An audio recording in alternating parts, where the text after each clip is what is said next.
Assalamualaikum warahmatullahi wabarakatuh. Selamat pagi teman-teman. Apa kabar semuanya? Semoga baik-baik saja ya. Yuk, siapkan bukunya terlebih dahulu. Baik, untuk pembelajaran pada pagi hari ini, kita akan belajar mengenai pembaruan Islam, mengenai sejarah peradaban Islam pada masa modern, yaitu pada tahun 1800 sampai sekarang ini. Pada halaman ini, saya akan menerangkan tentang tujuan pembelajaran yang akan kita capai pada hari ini. Yang pertama, teman-teman semua diharapkan dapat menjelaskan perkembangan Islam pada masa modern pada tahun 1800 sampai sekarang. Yang kedua, dapat menggambarkan peta konsep perkembangan Islam pada masa modern. Yang ketiga, teman-teman diharapkan dapat menguraikan hikmah perkembangan Islam pada masa modern. Baik, teman-teman, saya harapkan paham semua ya. Oke, next. Mari kita mulai pada peta konsepnya. Yang pertama, ada pembaru Islam. Ini menjadi judul besar yang akan kita bahas pada pembelajaran hari ini. Yang harus kalian capai ada 3 poin. Yang pertama, Islam periode modern itu seperti apa? Kedua, tokoh-tokoh pembaru. Kemudian, jenis pembaruan Islam yang dilakukan oleh tokoh-tokoh tersebut. Dan kemudian, kalian dapat menelaah perkembangan Islam periode modern. Dan yang terakhir, setelah kita mempelajari tentang tokoh-tokoh pembaru dan pembaruan Islam, mari kita sama-sama membangkitkan perjuangan Islam dari tokoh-tokoh yang telah dipelajari tadi. Nah, untuk kegiatan kali ini, coba teman-teman perhatikan ketiga gambar tersebut dan analisislah dari ketiga gambar tersebut dengan tema yang akan kita pelajari pada hari ini. Yuk, bukunya disiapin. Kerjakan di masing-masing buku kalian ya. Nanti di akhir pembelajaran silahkan dikumpul ke guru masing-masing. Bisa dimengerti? Oke, terima kasih. Sebelum kita mulai pada kegiatan belajar, mari kita renungkan sejenak terkait dengan gambar yang ada di atas ini. Coba tebak, kalian pasti tahu ini gambar apa? Gambar Taj Mahal yang begitu cantiknya, begitu megahnya, yang kemudian Taj Mahal ini menjadi bukti bahwa perkembangan Islam itu muncul pada tahun 1800-an atau pada masa modern. Bagaimana nasib Taj Mahal di India saat ini? Saat ini Taj Mahal sudah bukan lagi menjadi pusat peribadahan umat Islam. Namun kali ini Taj Mahal menjadi pusat pariwisata. Ikonnya India. Yang kemudian ini menjadi renungan kita, kenapa ini bisa terjadi? Ya, kenapa ini bisa terjadi dan sekarang bukan lagi menjadi pusat peribadahan umat Islam? Ini patut kita renungkan. Baik, selanjutnya. Baik, kita lanjutkan pembelajaran pada hari ini. Pada bab ini, kita akan mempelajari terkait munculnya pembaruan Islam pada tahun 1800 sampai sekarang. Kemudian, ada 3 garis besar periode sejarah kebudayaan Islam. Yang pertama, 1. Periode abad klasik, tahun 650 sampai 1250 Masehi. Kemudian, yang kedua, yaitu periode pertengahan, antara tahun 1250 sampai 1800 Masehi.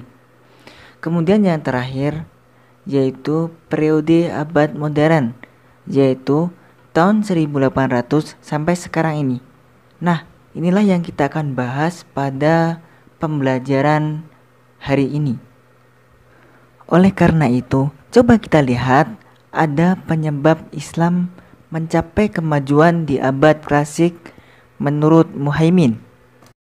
Ada beberapa faktor yang mempengaruhi atau menjadi penyebab kemajuan di abad klasik.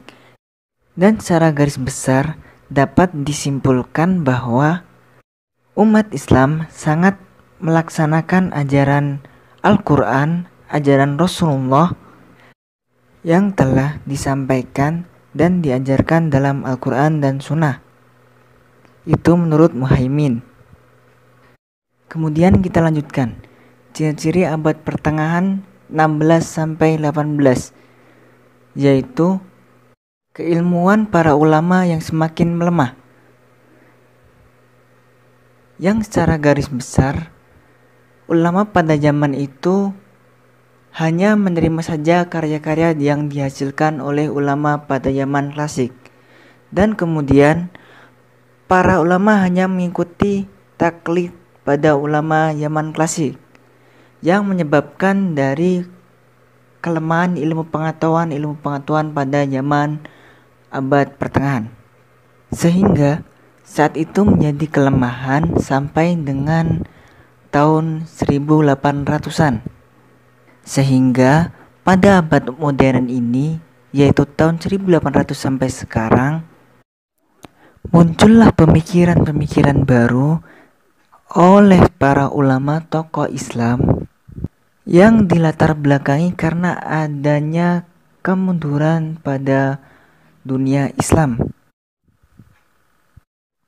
Itu tadi merupakan latar belakang munculnya peradaban Islam pada masa modern ini, yang nanti akan dijelaskan beberapa tokoh-tokoh terkait dengan gagasan-gagasan yang muncul untuk pembaruan Islam pada masa modern ini. Kemudian kita masuk pada tokoh-tokoh pembaru Islam pada masa modern.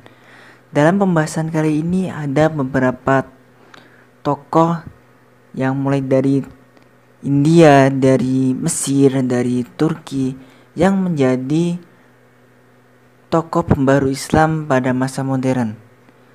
Yang pertama, ada pembaru Islam dari India, yaitu Syekh Waliullah. Syekh Waliullah dilahirkan di Delhi pada 21 Februari tahun 1703. Ia memperoleh pendidikan dari orang tuanya yang dikenal sebagai Sufi dan pengelola madrasah, yaitu Syekh Abdurrahim. Beliau juga banyak meninggalkan karya-karya tulis, yang diantaranya yaitu Hujjatullah al-Balighah dan Fuyun al-Haramain. Kemudian yang kedua, ada Sayyid Ahmad Khan. Setelah kerajaan Mughal dihancurkan oleh kekuatan Inggris pada tahun 1857, maka tampillah ulama baru di India, yaitu Sayyid Ahmad Khan. Ia lahir di Delhi pada tahun 1817. Sayyid Ahmad Khan memperoleh pendidikan tradisional dalam pengetahuan agama. Selain mempelajari bahasa Arab, ia juga menekuni bahasa Persia. Kemudian ada Muhammad Iqbal. Muhammad Iqbal berasal dari keluarga yang golongan menengah di Punjab, India. Ia belajar di Lahore hingga memperoleh gelar kesarjanaan tingkat magister. Di kota itulah ia berkenalan dengan seorang orientalis bernama Thomas Arnold. Akhirnya kemudian Iqbal melanjutkan studi ke Inggris, masuk ke Universitas Cambridge pada tahun 1905 untuk mempelajari filsafat. Selanjutnya nih, ada pembaru Islam dari Mesir. Ada Muhammad Ali Pasha, Rifa'ah al-Badawi, Jamaluddin Afghani, Muhammad Abduh, dan Muhammad Rasid Ridho. Muhammad Ali Pasha ini merupakan lahir di Kawala, Yunani, dan meninggal di Mesir. Beliau adalah orang yang sangat peduli dengan pertahanan atau memprioritaskan pada bidang militer. Kemudian ada Rifa'ah Baindawi. Dia dikenal sebagai seorang Al-Tahtawi. Ia ini merupakan orang atau tokoh yang sangat menginginkan ilmu pengetahuan, sehingga ia melanjutkan studinya di Universitas Al-Azhar Kairo ketika usianya 16 tahun. Kemudian selanjutnya yaitu ada Jamaluddin Al-Afghani. Beliau merupakan orang atau tokoh yang lahir di Afghanistan pada tahun 1839 dan meninggal dunia di Istanbul pada tahun 1897. Beliau merupakan seorang pejabat yang sangat mulia, yaitu sebagai Perdana Menteri. Oke, selanjutnya ada Muhammad Abduh. Muhammad Abduh dilahirkan di daerah Hilir pada tahun 1849. Beliau sangat terkenal dengan kemampuan belajar Al-Quran hingga menghafalkannya. Kemudian beliau meneruskan studinya ke Universitas Al-Azhar. Di lembaga inilah beliau pertama kali bertemu dengan Jamaluddin Al-Afghani yang datang ke Mesir dalam perjalanannya ke Istanbul.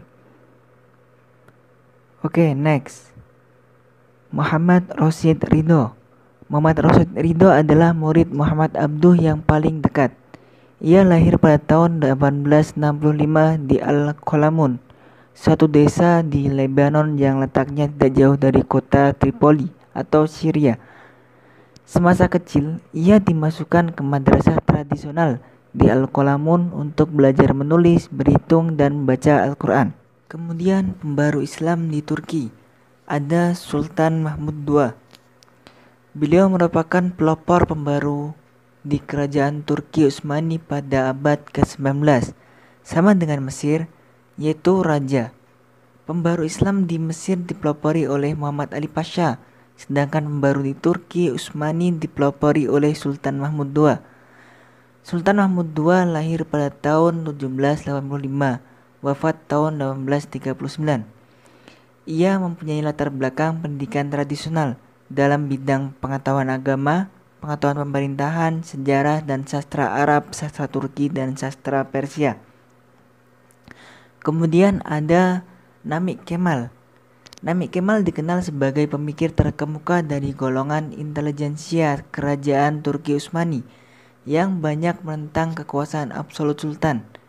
Golongan intelijensia ini disebut dalam sejarah dengan nama Utsmani Muda atau Zeni Usman Lintaro Yong Ottoman.